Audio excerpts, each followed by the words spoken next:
Hello friends, today we will talk about the films strategy.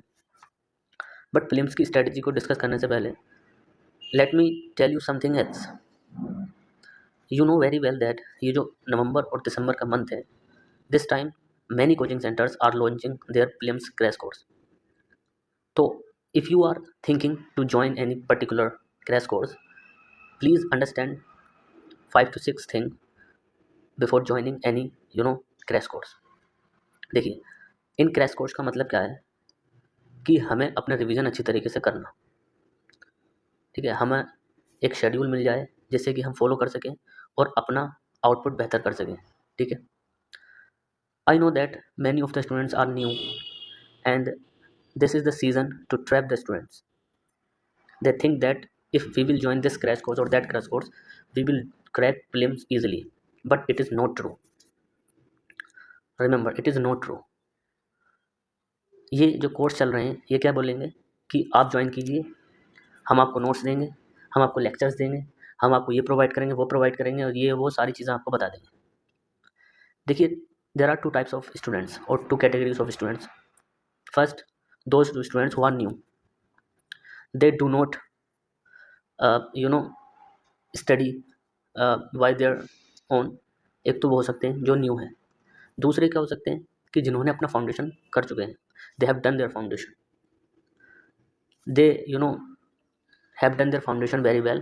But अब क्या होगा इस टाइम पर, क्योंकि वो न्यू हैं और उनको ये फर्स्ट अटैम्प्ट देना है, तो वो क्या सोचेंगे कि अगर हम इस कोर्स को ज्वाइन कर लेते हैं तब हम कंप्लीटली इस पर रिलाई होकर के फिल्म्स निकाल सकते हैं. Maybe it is true for some students, हो सकता है. I am not denying that you should not join any crash course, but before joining any crash course, first of all you have to remember that अगर आपने foundation कर लिया है, आपने standard books पढ़ ली है, ठीक है, तो मेरी रिकमेंडेशन ये रहेगी कि you should not join any particular crash course. If you have done your foundation very well, you read all the standard books, that please rely on that standard books. Maybe it is possible that you don't have short notes, so you can prepare short notes. Otherwise क्या हो सकता है कि आप standard books की summary को download कर सकते हैं कहीं से भी.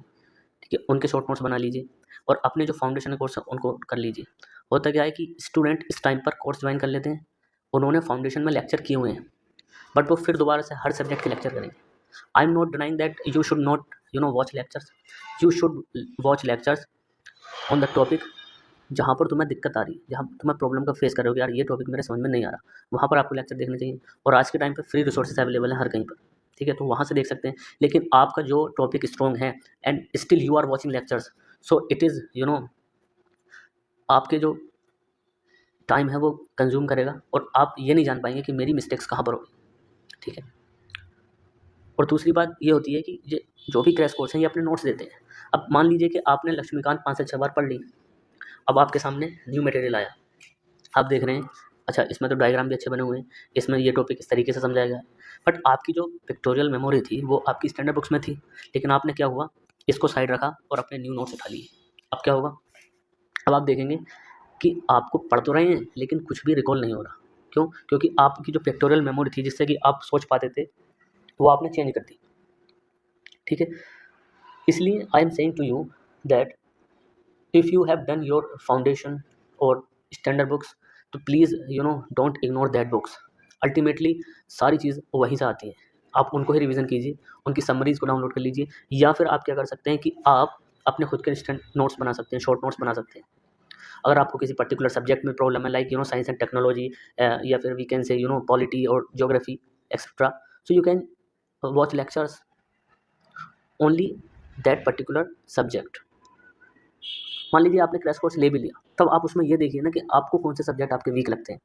ठीक है, कंप्लीटली उस पर रिलाई मत होइए, और आपको देखना है कि यार मैं रिवीजन में कहाँ पर कमी हो रही है. ये नहीं कि आपको शेड्यूल मिल गया कि 20 डेज़ में आपको लक्ष्मीकांत को कंप्लीट करना है and you are doing for 20 days और complete Laxmikanth, but you know that you can complete Laxmikanth within 10 days.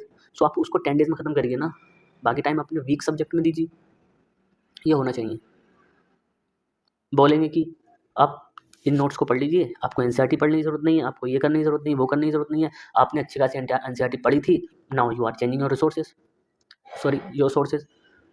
So it will not work. You have to revise a source multiple times.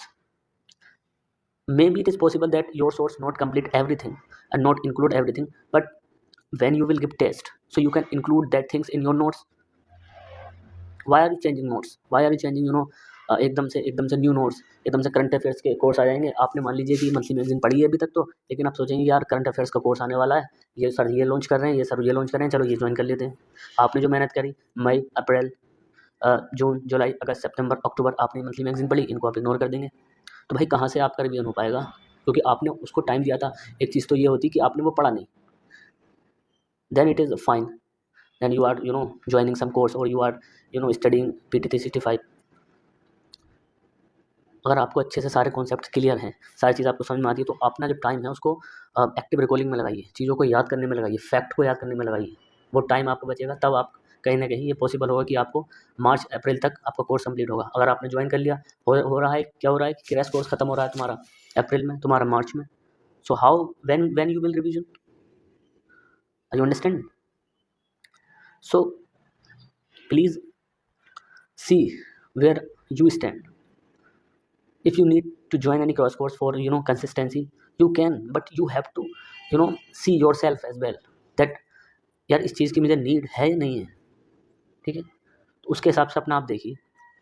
Second thing is that this time November December is transition phase mains to prelims, and most of the students are studying for prelims. And अब इसमें भी categories हैं, कुछ लोग ऐसे हैं जिनका prelims बार बार होता है लेकिन उनको मेंस में प्रॉब्लम आती है, तो वो अपने जनवरी से स्टार्ट करेंगे।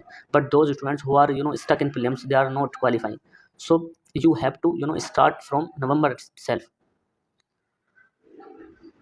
आपको नवंबर से स्टार्ट करना पड़ेगा, आपको एक स्लॉट प्रीलिम्स के लिए देना पड़ेगा ताकि उन लोगों से कम्पीट कर पाएँ जो प्रीलिम्स में बहुत अच्छा करते हैं। किसी भी सर के इसमें मत आइए कि नहीं प्रीलिम्स तो जनवरी से स्टार्ट होता है, प्रीलिम्स की प्रिपरेशन तो आप 3 मंथ्स में कर सकते हैं। आप किसी को सुन लीजिए, आप हर किसी की बात सुनिए, लेकिन किसी की बात पर भी आप तब तक रिलाई नहीं कीजिए जब तक कि आप अपने आप को नहीं देख लें, ठीक है? तो ये सारी चीज़ें आपको ब्रॉड माइंड रखना, किसी के ट्रैप में नहीं आना, अपनी प्रिपरेशन को देखना कि मुझे नीड है या नहीं है। फ्रेंड के उसमें नहीं आना है कि यार तूने ज्वाइन कर लिया तो मैंने भी ज्वाइन कर लिया, नहीं। You have to see yourself, okay? So this is the purpose that new students जो भी हैं जिनका फर्स्ट अटैम्प्ट है, अपना आपने फाउंडेशन बहुत अच्छे से किया है, तो जितना जल्दी हो सके आप अपना सिलेबस प्रीलिम्स का रिवीजन करिए, और उसके बाद में आप अपने टेस्ट लगाइए ज़्यादा से ज़्यादा, PYQ करिए, तब करके जाके आप प्रीलिम्स को कर सकते हैं। So let's end this session and we will meet again in the next session.